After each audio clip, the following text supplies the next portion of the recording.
Hello everyone, welcome back to the layout. Today we're going to be installing the Logic Rail Grade Crossing Pro. We're going to put flashing lights in at this crossing here, replacing these. With these you can see, wanted to give you guys a tutorial on how to do that. This is the circuit. I have a couple things pre-wired. These are for the grade crossing signals. You need a pair of grade crossing signals, and then the circuit comes with 4 of these. These are optical sensors that are basically like LEDs, and you need 4 of those as well to space out along the track. Take you through the quick wiring diagram. You're going to have 2 sensors that go just on the other side of the crossing, so about here and about here. They're going to connect in here, and I'll explain all that in a little bit. You're going to have 2 more that are going to go further down the layout that way, further down the track that way. That's going to give it that whole real impression of activating before the train gets there, and then continuing while the train's in the crossing, and then once the last car passes over this, it'll be a few seconds, and then it'll stop flashing. So I'm going to take you through all of that as well. The wiring is pretty simple. You have a ground peg right here. That is going to be your common ground for everything. Your crossing lights, your optical sensors that are here, and the power coming into the board. And this is a variable power. It can be AC or DC, so that's very nice as well. And that's going to be ground for everything, so you just tie it all together into that. Over here, you have RO and LO, and these are your flashing lights. So red and black right there are the actual 2 different ones for your grade crossing, which you can see here. I'll pull that up. And so these will connect in to here. Your green is your ground, and on these ones, your green is actually going to be connected to your red, because that's the common there. And we'll go through all of that wiring together. And then the reds for all of these optical sensors are going to be connected through here. You have PWF, PWN, PEN, and PEF. And what that means is photo sensor west, far, west, near, east, far. And so it'll be hooked up just like that in a series. Oh. Another thing we're going to do too is you need a couple drill bits. This is a 1/8 drill bit. This is going to be for your sensors in between your rails. And then this is a 7/32 one that I'm going to use for the actual grade crossings to go in the ground there. So I'm going to go ahead and drill some holes and get some wires ran through. We'll go under the layout together to show the wiring and how it works and how to adjust this so that it is running properly. This will also hook up to a bell ringer if you happen to have one. And these will talk to other boards if you happen to have like more or multiple tracks that you want to do. And you can even hook up a gate motor to these. Oops. And you have a gate speed controller right here, and it will control how fast the gate goes up or down. Okay. One thing that I like to do now that the crossing holes are drilled, take something long, like a long screwdriver like this, and you want to run this up and down the hole a few times. It's going to help clear out any foam debris that is in there, anything like that.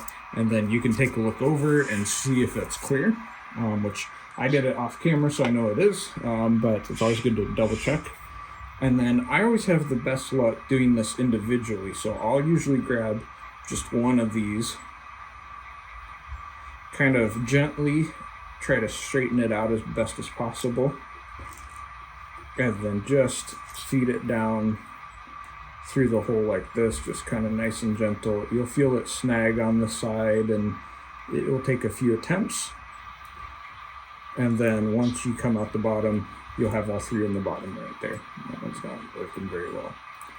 So let me get this fed in, and I'll show you the next steps. Okay, now that that's in, I always like to glue these in place and take a little something extra, kind of like this. The piece of wood here is definitely going to help, because you can see I made that hole a little too wide and a little too big. So we're going to just basically stick it in like that alongside. It's going to provide it as more of a wedge. We'll glue that in place. When we're done, we'll take a bush and put over that so it'll look pretty normal. All you need is really just a drop of glue. I like using the white glue because it's not harmful. to really anything. That's pretty much all I do, just like that. Along the edge right there, a little bit at the back. And then we'll glue the bush in place later. Sorry for my arm there. Just kind of make sure that it's in the position you want, and we'll call it pretty much good right about there. Should look nice. I'll get the other one installed over here, and then we will come back to the next step. Okay, now that those are in and they look decent, make sure that they're angled properly so that they do face your road. You don't want to have them facing away or anything like that. We're going to switch our drill bit here to the 1/8, and we're going to start with the closest to the crossing. You don't need to be right up on the crossing, but the closer the better. So probably for me, that's going to be here. Like that, and then we'll go under the layout, clean up that hole a little bit. And over here, probably about the same.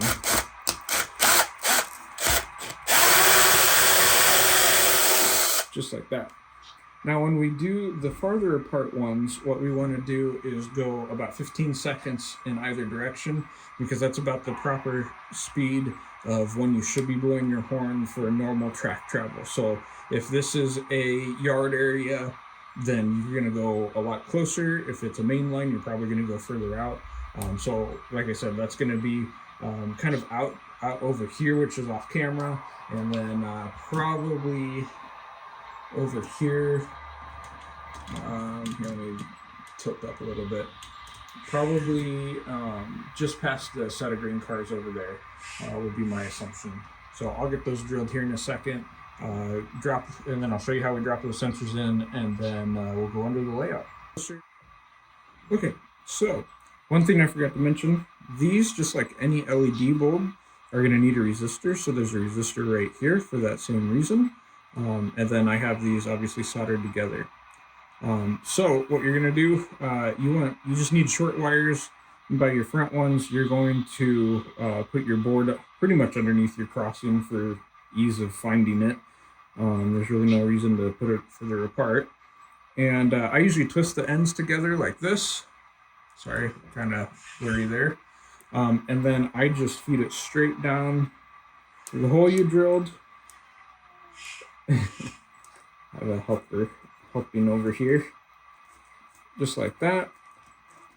And then reach under the layout and grab it, pull it through, and then we will put some glue on this as we pull it flush with the rails, and I will show that to you in a second once I get this fed through. This is always the most difficult part.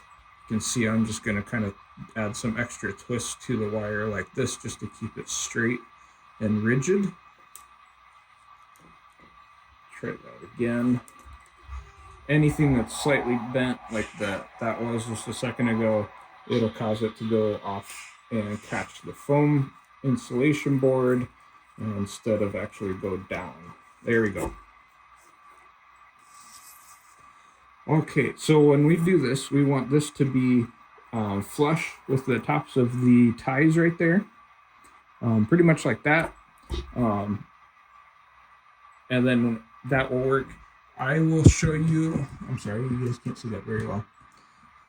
I will show you how to adjust these when we're done, but you can see that that's going to be like that. When I make sure that that fits okay, I usually pull it back up a little bit. And then, actually, I don't have to pull it up that much. Put a drop of glue in here, like that. And then pull it back down. We'll let that glue dry like that. And then if it looks like the glue is not enough, I usually add it to the sides. The important thing is that you really don't want it on top of the sensor, because it's going to cause some light diffusion and you're going to have some problems. And so I usually use my fingertip just to wipe it quick like that, and we're good to go. I'll install the others. We'll be back in a minute.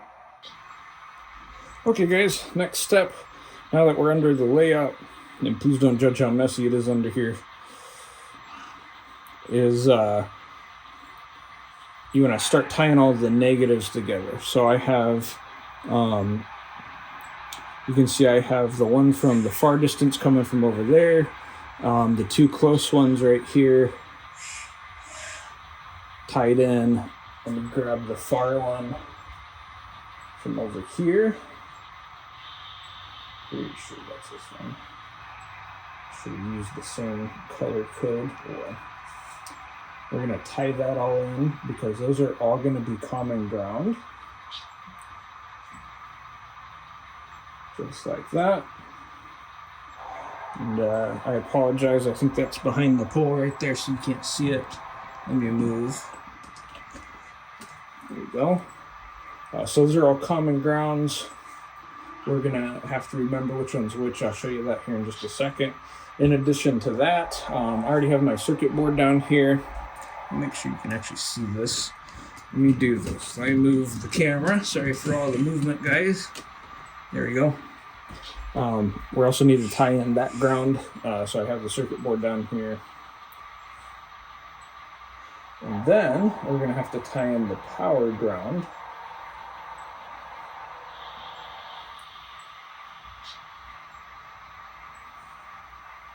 There we go.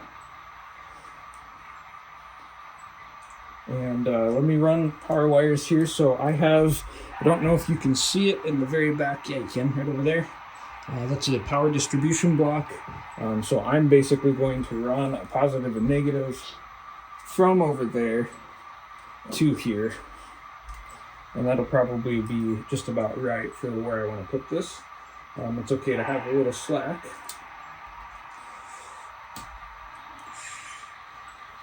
And let me get that ran in quick and I'll be right back. Okay, so time for the next step, which is the initial power and wiring into the board. So grab your flat blade screwdriver, you're gonna have to undo some terminals. We're gonna loosen the ground one here. Make sure I'm actually doing this on camera for you because I'm not. There we go. We're gonna loosen the ground one for you. My bad, sorry about that. Ground one is gonna go in. I'm gonna put it in here and move other stuff out of the way. And then once that's in there, go ahead and tighten that down so that it's nice and tight and those wires don't pull out. Just like that, that's what we want. Perfect. Next is power. We're gonna go ahead. You can see I bent this over, and let me make sure once again. There you go. Let me make sure that you guys can see this okay. I bent the power wire over right there on purpose. It's gonna go into our AC side, just like that. Tighten it down. There we go. Technically speaking, now we are live on power. All right, next is the sensors. So we're gonna tie those in. So since this is a far one, this is gonna be our west far, which is the next one over from the DC. So same thing, I usually fold these over just so there's more wire for it to grip.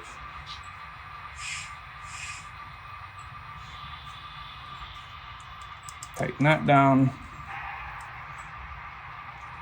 Okay, we have next up, we're gonna do the close ones. This one here is our west near.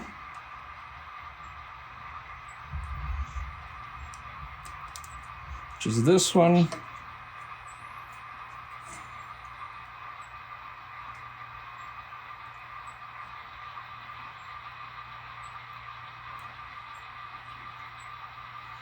Oh man, this is hard to do holding the board and the wires at the same time.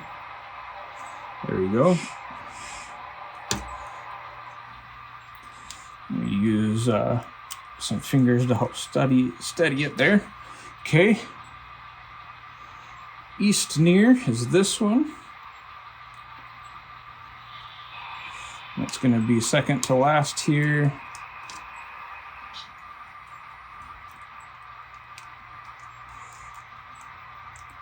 And then our last one, east far. Oops, one of them came out. That happens. That happens. There we go.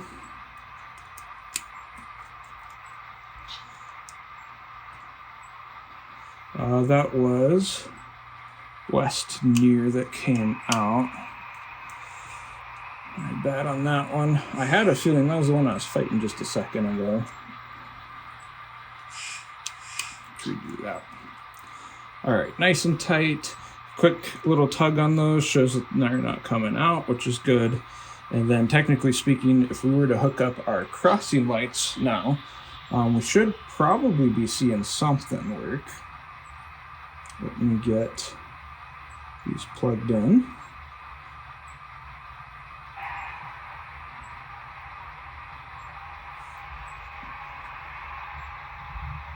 Okay, there we go. And the other one's plugged in as well. But before we do that, what we're going to do is we're actually going to mount this up here so that we can get it to reach everything. And actually undo those quick. All right, give me 1 second here. Okay, so I put 2 screws in there to hold that kind of in place, and we'll continue with the crossing light wiring here in just a second. Okay guys, back finally. Sorry about that. I told you guys a couple pieces of wrong information. Because I'm using AC power, you have to put positive and negative in the AC slots. Polarity doesn't matter. And because of the type of LED crossing lights that I'm using, I have to wire the green here, which is technically the positive, to the positive power coming in. So that's that.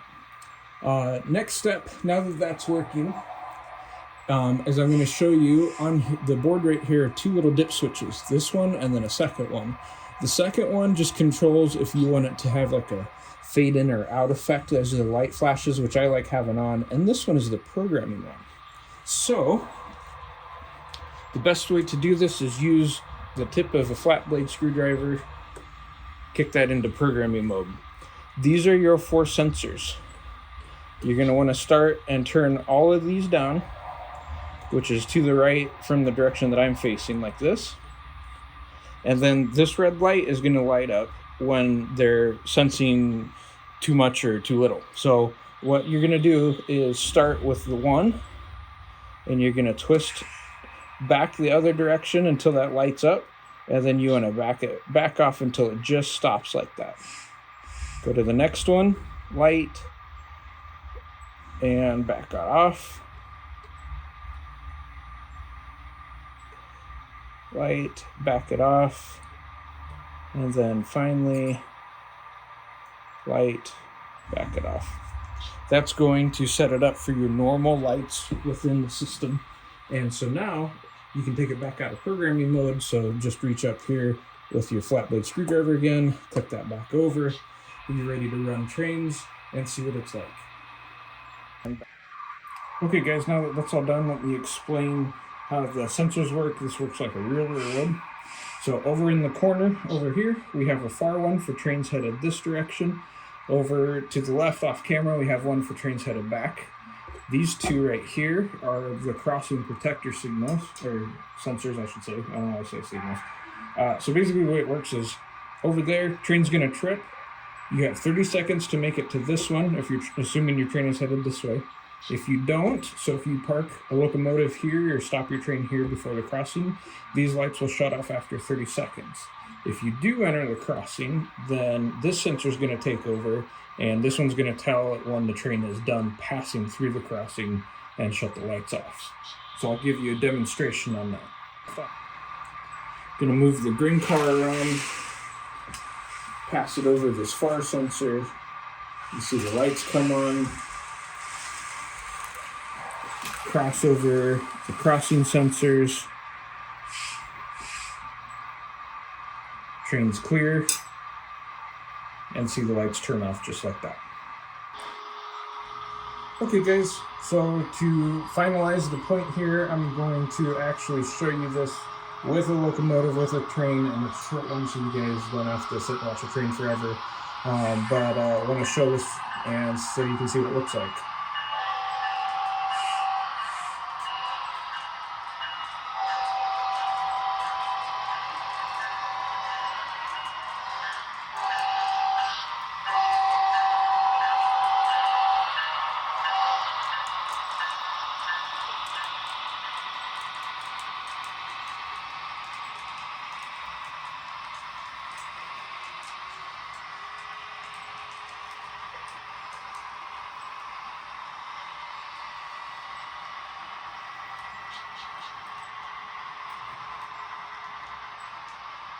There you have it, just like that. So I hope you guys find this video useful and helpful, and thank you guys for watching, hanging out, and let me know if you have questions. I'll put the link in the description on where you can buy these yourself. The crossings I bought off of eBay, so you know, buy whatever crossing lights you want. But there you have it. Thank you guys.